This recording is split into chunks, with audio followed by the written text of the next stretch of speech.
Back to impact channel. ఎవరైతే మన యొక్క వీడియోని మొదటిసారిగా చూస్తున్నారో మన యొక్క ఛానల్ని సబ్స్క్రైబ్ చేసుకోండి. ఈరోజు వీడియోలో భాగంగా నిన్న జరిగినటువంటి తమిళనాడులో ఎంతో అప్రదహాసంగా మరియు ప్రతిష్టాత్మకంగా జరిగినటువంటి ఎన్నికల్లో ఒక వేవ్ని సృష్టించింది.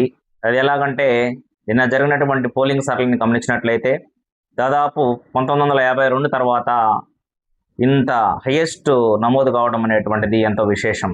వీటిలో చూసినట్లయితే దాదాపు 2021లో చూసుకున్నట్లయితే 72.3% ఓటింగ్ నమోదైతే అదే ఓటింగు నిన్న 3 గంటలకే ఆ ఓటింగ్ యొక్క పర్సంటేజ్ దాటిపోయిందనమాట. అంటే దాదాపు 90% దాకా రీచ్ అయినటువంటి ఈ యొక్క పర్సంటేజ్ గణనీయంగా చోటు చేసుకోవడంలో అసలు మార్పు ఎటు ఉండబోతుంది అనేటువంటిది మనం చూసినట్లయితే దీంట్లో మెయిన్గా అంతకుముందు ఉన్నటువంటి డిఎంకే పార్టీ మరియు అన్న డిఎంకే మరియు అలయన్స్తో ఉన్నటువంటి ఎన్డీఏ పార్టీలు రెండు కలిసి ఉన్నటువంటి పార్టీలు తెలిసినటువంటిది. కానీ ఈ యొక్క ఎన్నికల్లో ఎంట్రీ అయినటువంటి టీవీకే పార్టీ యొక్క ప్రభావము మామూలుగా కనిపించడం లేదు. అసలుకి ఈ ఓటింగ్ సరళిని గమనించినట్లయితే దాదాపు లాస్ట్ టైం యొక్క ఎలక్షన్స్తో పోల్చుకున్నట్లయితే ఇప్పుడు దాదాపు ఒక 12% పెరిగిందంటే పెరిగినటువంటి ఈ యొక్క ఓటింగ్లో దాదాపు యూత్ యొక్క ఓటింగ్ శాతమే పెరిగినట్లు సమాచారం.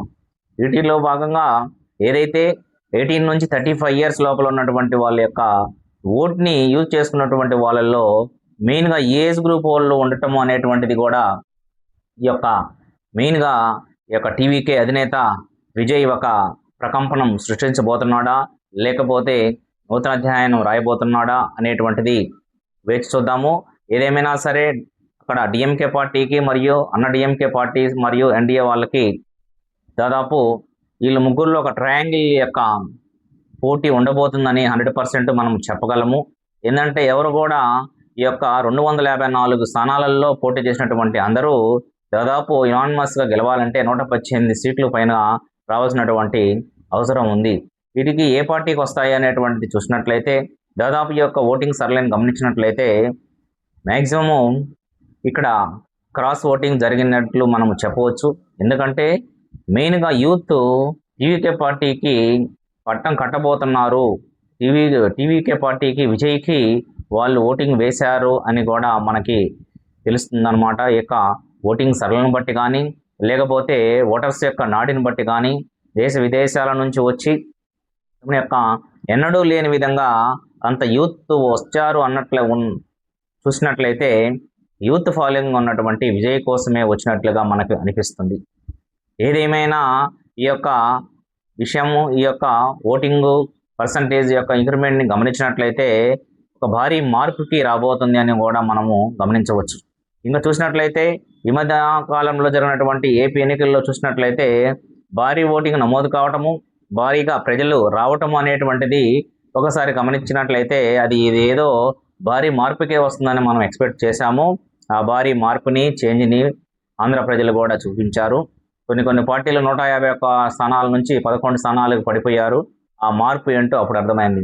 ఇప్పుడు కూడా ఈ యొక్క భారీ జన సమీకరణ మరియు వీటన్నింటిని గమనించినట్లయితే తప్పనిసరిగా వీళ్ళు మరొక పార్టీ కోసము ఎదురు చూస్తున్నట్టు మనకి అర్థమవుతుంది. మెయిన్గా విజయ్ పెట్టినటువంటి దగ్గర నుంచి పార్టీ దాదాపు ఆయన పెట్టినటువంటి సభలు కూడా చాలా తక్కువ. ఇంకా చూసినట్లయితే అతను ఫస్ట్ 20 లక్షల జనాలతో మీటింగ్ పెట్టినప్పుడు ఇసుకేస్తే నేల రాలినంతగా జనాలు వచ్చి అతన్ని ఆశీర్వదించాయి. తర్వాత పెట్టినటువంటి సభలో కొంతమంది చనిపోవటము, దాని తర్వాత బహిరంగ సభలకు పర్మిషన్ని క్యాన్సిల్ చేయటము, వీటన్నిటి కూడా చాలా ప్రతికూల పరిస్థితుల్లో ఎదుర్కోవడం జరిగింది. అంతేవిధంగా విజయ్ మీద చాలామంది ఈ రాజకీయంగా అతన్ని అణచివేయాలనేటువంటి ఉద్దేశంతో కూడా చాలా ఎలిగేషన్స్ చేయటము, వీటన్నిటిని పట్టించుకోకుండా విజయ్ తమ యొక్క ప్రసంగాలలో కూడా ఎంతో అతని యొక్క వినయంతో ప్రజలను వేడుకోవటము మరియు ఎక్కడున్నా విదేశాల నుంచి ఉన్నా లేకపోతే ఎంత బిజీలో ఉన్నా బూత్ దగ్గరికి వచ్చి విజిల్ గుర్తుకి విజయ్కి ఓటు వేయండి అని అతను వాళ్ళతోటి వేడుకను ప్రజలు గమనించారు. ఎందుకంటే మనకు తెలుసు ఇళయ దళపతిగా పేరు పొందినటువంటి విజయ్ తప్పనిసరిగా తమిళుల యొక్క మనసుల్లో ఉన్నాడనేటువంటి తెలుసు. కానీ ఆ యొక్క అభిమానము ఇంకా ఇళయ దళపతిగా ఉన్నటువంటి విజయ్ తమిళనాడు యొక్క హృదయాలలో చెరగని ముద్ర వేశాడు అని కూడా మనకు తెలుసు. ఇంకా చూసినట్లయితే ఈ యొక్క అభిమానం ఇంకా రెట్టింపు అయిందని కూడా మనకి ఈ యొక్క ఓటింగ్ సరళను బట్టి అర్థమవుతుంది. ఎలాగైనా సరే కొత్త పార్టీకి పట్టం కట్టాలనేటువంటి ఉద్దేశంతో తమిళీయులు ఉన్నట్లుగా కూడా మనకు క్లియర్గా అర్థమవుతుంది.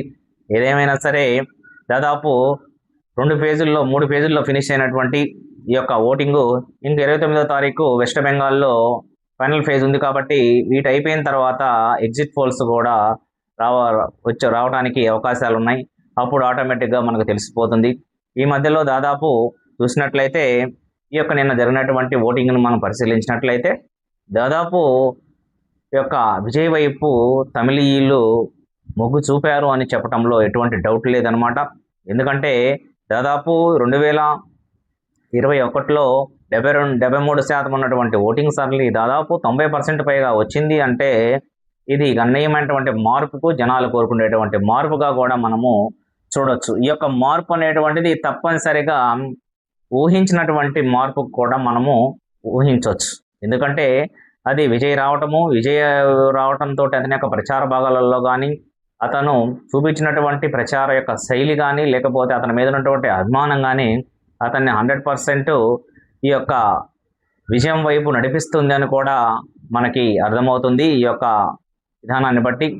ఏదేమైనా సరే ఈ యొక్క ఓటింగ్ అనేటువంటిది ఒక పెను మార్పుకి పునాది అవుతుంది అని కూడా చెప్పవచ్చు.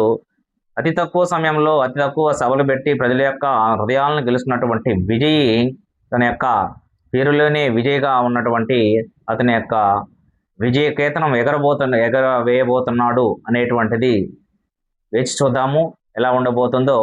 ఏదేమైనా సరే ఈ యొక్క 234 స్థానాలలో అన్ని చోట్ల పోటీ చేసినటువంటి విజయ్ డిఎంకేను మరియు ఏఐడిఎంకే ఎన్డీఏ పార్టీలను దాదాపు క్రాస్ ఓటింగ్ మటుకు 100% చీలిపోతుంది. ఈ క్రాస్ ఓటింగ్ వల్ల ఆ యొక్క పార్టీలకి డ్యామేజ్ అయ్యేటట్టు అవకాశాలు ఉన్నాయి. ఈ డ్యామేజ్ యొక్క టీవీకే పార్టీకి క్యాష్ అయ్యేటువంటి అవకాశాలు మెండుగా కనిపిస్తున్నాయి. దీన్ని బట్టి చూసినట్లయితే ఆల్మోస్ట్ 118 సీట్లు రావడం అనేటువంటిది చాలా ఈజీగా ఈ యొక్క టీవీకే పార్టీకి విజయ్కి రావడం అనేటువంటిది సాధ్యం అన్నట్లుగా కూడా మనకు అర్థమవుతుంది. ఏదేమైనా ఈ యొక్క ఇంతటి తక్కువ కాలంలోనే ప్రజల యొక్క మన్ననలను గెలుచుకున్నటువంటి విజయ్ యొక్క 2 పార్టీలకి ఎటువంటి ధీటుగా అతను పోటీ ఇస్తాడనేటువంటిది మున్ముందు వేచి చూద్దాము. ఈ వీడియో కానీ మీకు నచ్చినట్లయితే లైక్ చేయండి, షేర్ చేయండి, సబ్స్క్రైబ్ చేసుకోండి. Thank you one and all.